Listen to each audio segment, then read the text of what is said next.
C'est un des gros points forts de l'INSA. La force justement des INSA, c'est l'imbrication, l'intrication entre enseignement et recherche. Tous les étudiants ont accès à un moment ou à un autre à des moyens de laboratoire, circulent dans nos labos, ont des enseignants qui sont à la fois enseignants et chercheurs. À l'INSA, le cursus de formation est assez étroitement imbriqué avec la recherche. Et donc forcément, quelque part, ça rejaillit sur le format des enseignements, sur le contenu des enseignements. Nous développons une stratégie de développement de cette recherche avec deux objectifs. Tout d'abord, développer l'excellence scientifique et développer une recherche responsable.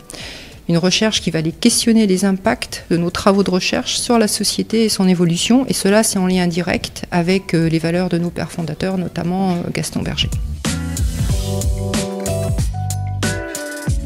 Un laboratoire comme le nôtre s'appuie sur plusieurs savoir-faire et on essaie toujours de réfléchir à croiser ces savoir-faire pour justement innover. Comme par exemple prendre une réaction avec un procédé original comme, je ne sais pas, une énergie venue du plasma ou une énergie venue des micro-ondes et puis d'en faire un procédé innovant. On essaie en recherche de toute façon d'être à la pointe de l'état de l'art, comme on dit. On utilise des technologies, on en étudie. On essaie effectivement de publier dans les meilleures conférences et les meilleurs journaux mondiaux, donc on est, je pense, tout à fait au niveau des meilleurs labos sur ces questions. On est vraiment en phase avec des défis sociétaux en pointe.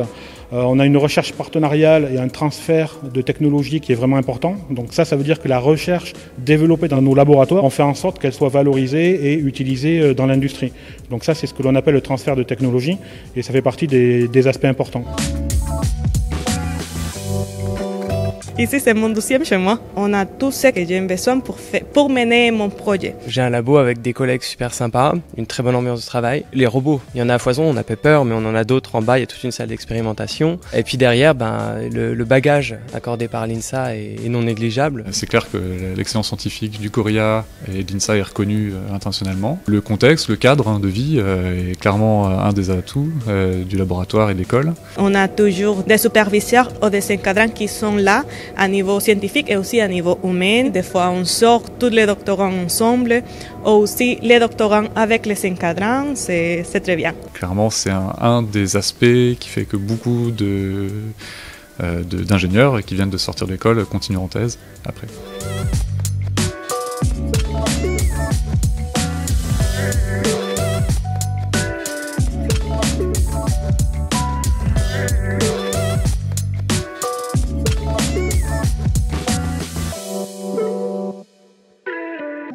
Thank you.